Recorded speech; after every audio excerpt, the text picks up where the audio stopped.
I was planning a combined nightscape vlog and review of the Move Shoot Move Nomad. But I quickly realized that doing an unprepared vlog is one thing. Trying to do it while also reviewing stuff was a different story. So this vlog and review will be a somewhat chaotic mix from different nights. I will compare the Nomad to my ASTROTRAC. I used both of them when I captured Comet Lemon recently. Since the ASTROTRAC is no longer available, I won't go into any detail on it. Just see if the Nomad can be my new companion for nightscape adventures. On the night with the Comet, I got a really nice track time-lapse with the Nomad. If you haven't watched that video yet, do so after watching this one. Hopefully this will be at least a bit useful to you, and in that case, feel free to subscribe. Hi everyone, and welcome to my first Milky Way vlog for this season. Tonight I'm at another one of my favorite little lakes here, close to where I live, and tonight I am trying out the Move Shoot Move Nomad startracker. And I am really excited about this, of course, because it's my first time getting out under the night sky again after the summer, and also because I'm really excited to see if the Move Shoot Move Nomad can replace my ASTROTRAC for my go-to hiking star tracker.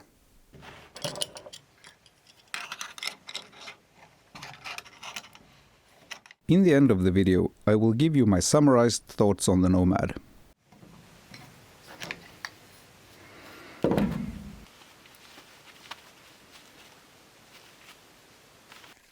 I'm trying the phone mount here today because I cannot see Polaris from here. I think that should be okay. Let's see. Moment of truth. I'm really putting this thing to test right away because I am mounting my very heavy Samyang 35mm f1.2 lens on it with the Canon 6D, so this is going to be super heavy.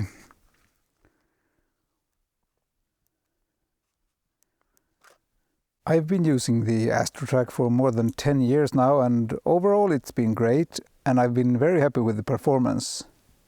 But powerful and accurate tracking also demands heavy and sturdy gear, so the weight and size often makes me want not to bring it along, since I already pack so much heavy gear.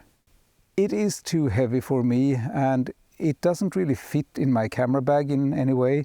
So apart from the weight itself, it's kind of hard to pack. It's long and it's got this long arm that is kind of fragile, even though the materials themselves are really good.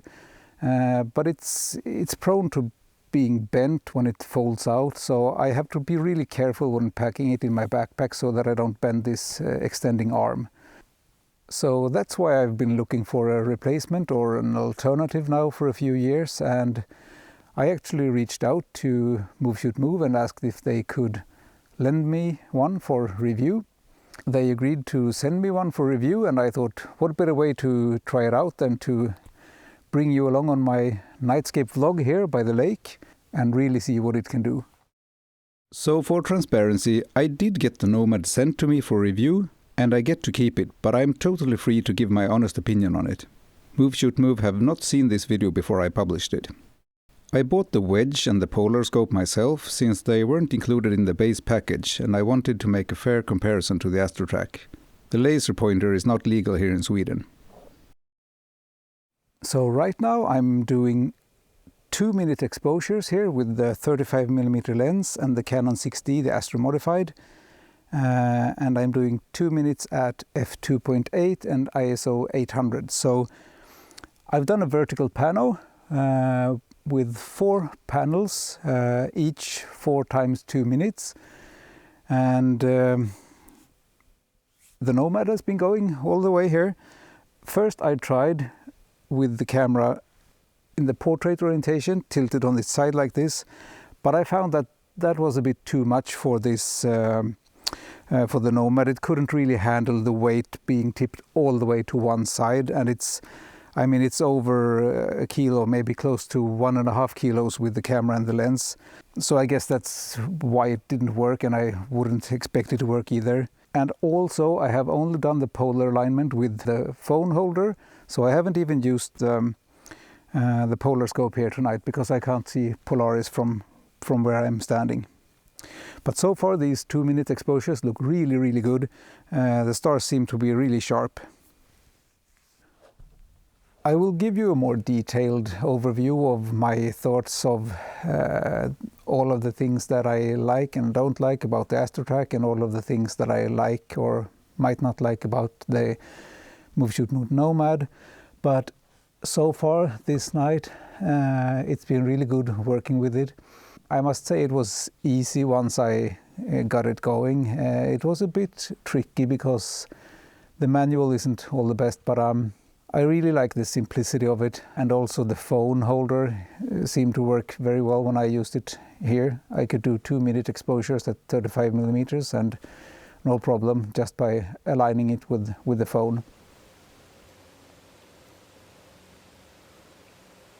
First impressions is that I will really, really like to have that one with me on my astrophoto adventures instead of the ASTROTRAC, because it will be so much more easy to pack and I will save so much weight using it. So I can't wait to get home now and see the results from tonight, and I will also show you some of the results from yesterday night. And I can tell you that the tracking is really, really good when setting it up properly using the polar scope. I had 2-minute exposures at 135 millimeters and they looked really good. Well, it's still running. I've been shooting for maybe 2 hours here now, and that's something I really like about this Nomad, that I can just let it run. No need to change out the batteries, I can just plug in a power bank.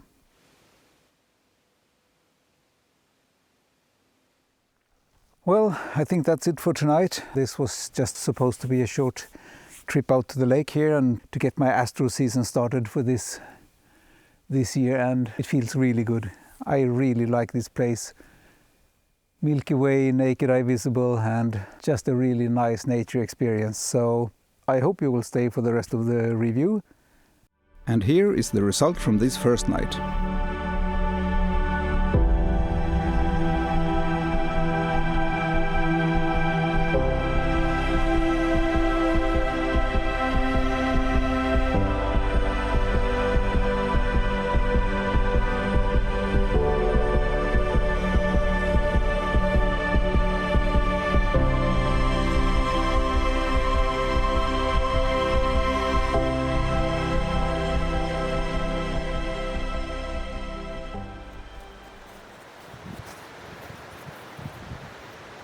The second night was at a new location for me, and we all know that that opens up for some struggles.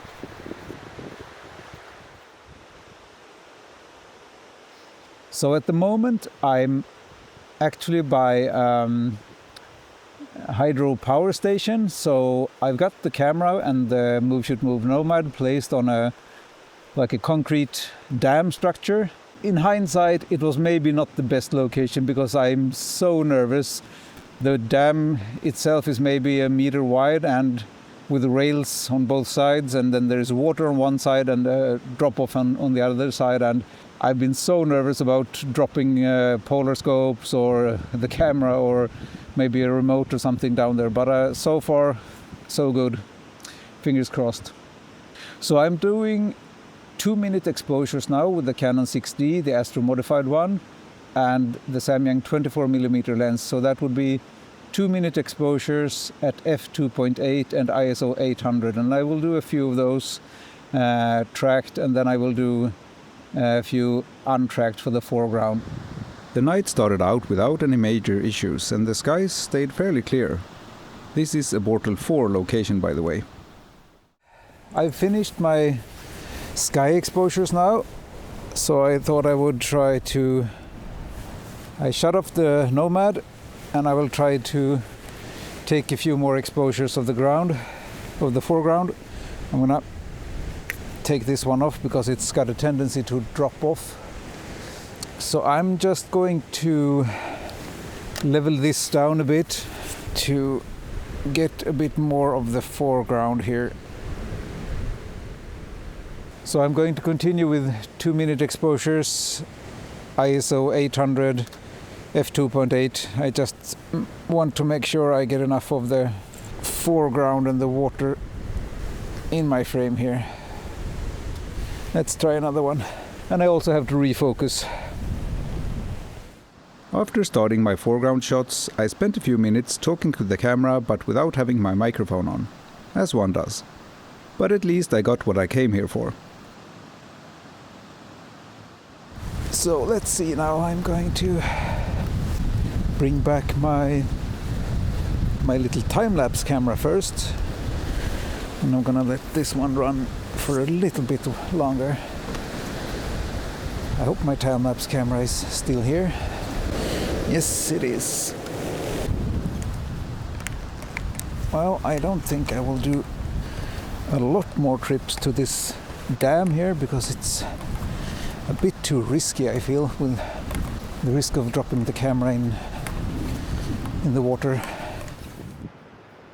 Well, it might not have been the perfect night, but it's always fun to try out a new location. And the results? I think they turned out really good.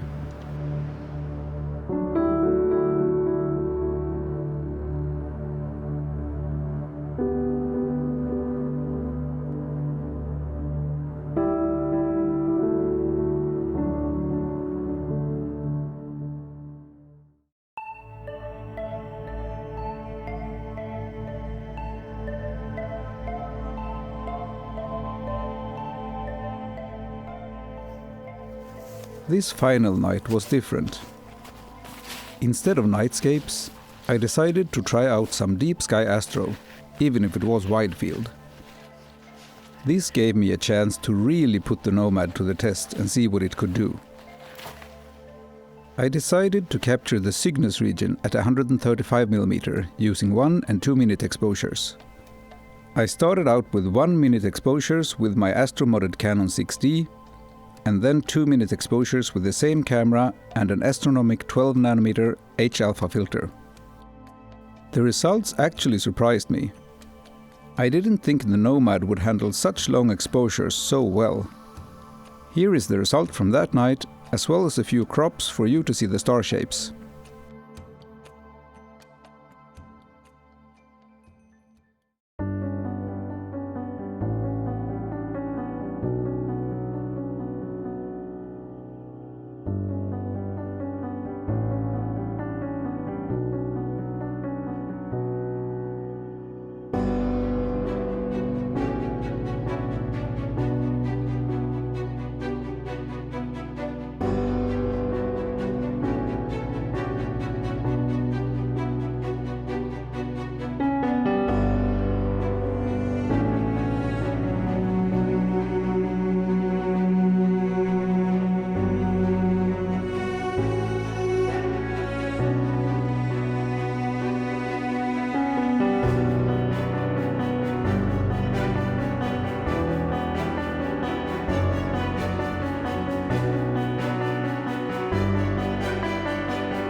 This final part of the video will be my verdict on the Move Shoot Move Nomad compared to the ASTROTRAC that I'm used to. So what is my final verdict on the Move Shoot Move Nomad? Well, the short version, I love it. As I mentioned earlier, I sometimes hesitate bringing my ASTROTRAC along because of the size and the weight, and since I already pack so much gear. But this Nomad is so small and so light that it will probably never leave my backpack. So I thought I would just list what I like most about the Nomad and some things that could maybe be improved. The first thing, like I said, is the size and the weight. This is just so portable. The total combined weight of the Nomad with the mount for the scope and the wedge and the scope itself weighs less than the ASTROTRAC alone, without its battery pack, without its wedge, without anything. This combination weighs about a third of what the ASTROTRAC combination weighs, so that's really, really great for me. The second thing is the runtime. This gives really good battery life. I just let it run for hours and hours. With the ASTROTRAC, I had to reset it every 1.5 hours due to the arm moving and reaching its end position. And if I do get low on battery on this one, I can just plug in a power bank and keep on shooting. And the third thing is the tracking accuracy, because I was honestly not expecting such good results from this little tracker here. As you have seen in my examples, I've done 2 minutes at 135 millimeters without problems, and I was really not expecting that. So I thought I would have to satisfy for maybe 50 millimeters or 85 millimeters if I wanted to go a bit longer, but as you could see, there were no problems at all with the 135 millimeters. Now, for the things that I'm not super excited about, of course, when you have such an affordable and lightweight tracker like this, there must be compromises. And the first thing is the polar scope, actually. There's nothing wrong with it, but I prefer the layout of the reticule in the one that I have with my ASTROTRAC, because it's got markings with the constellations like the Big Dipper and Cassiopeia, so that I always know exactly how to orient it to have Polaris at the exact correct location. However, I do really appreciate that I don't need any batteries for the polar scope. It's got this glow-in-the-dark thing that I only shine with my head torch a bit, and then it stays glowing for a while, enough to do the polar alignment. And that's really good, because I've had problems with the ASTROTRAC with the illuminator for the polar scope breaking or batteries running out. So that's actually a positive about the polar scope for the Nomad. The second thing that I'm not very thrilled about is that the screws on the wedge here are kind of fragile. I bent one of them just by dropping it onto the ground, and it wasn't from very high either, and it was on sort of soft ground, so apparently it was enough with the weight of the wedge itself to bend one of these screws. So maybe they could be from a somewhat more durable material, or maybe they could be a little bit thicker to not break so easily. And I would also have really liked some sort of rotating base on the wedge itself, so that I could do a rough alignment first before fine-tuning with these screws, because as it is now, I have to move the tripod to do the first initial alignment, and that can be kind of tricky, like you saw on the hydropower station, on the dam structure, where I had this narrow concrete walkway. It was kind of tricky moving the tripod around to get the initial alignment and then fine-tuning with this one. So that's just another thing I would have liked better. And the third little thing that kind of annoys me, but it's really not a big deal, and that's the need for like a coin or a screwdriver to loosen and tighten this screw for attaching the polar finder base or the holder for the phone mount. Sometimes I forget to bring something like that, and then I have to try to get my nail or a key or something in there. If this screw here would have been just a millimeter thicker, it would have been able to screw and unscrew by hand, and that would have solved the entire problem. So it's really not a big deal, but if we are giving suggestions for improvement, that would be one of them from me. Other than that, I really don't have anything negative to say about this kit here. I really like it, and I will probably be using it for all of my nightscape adventures from now on, if I'm not using both this one and the ASTROTRAC. And then that would only be if I was using a dual setup, maybe the ASTROTRAC for the H-alpha longer exposures and the Nomad for the shorter color exposures.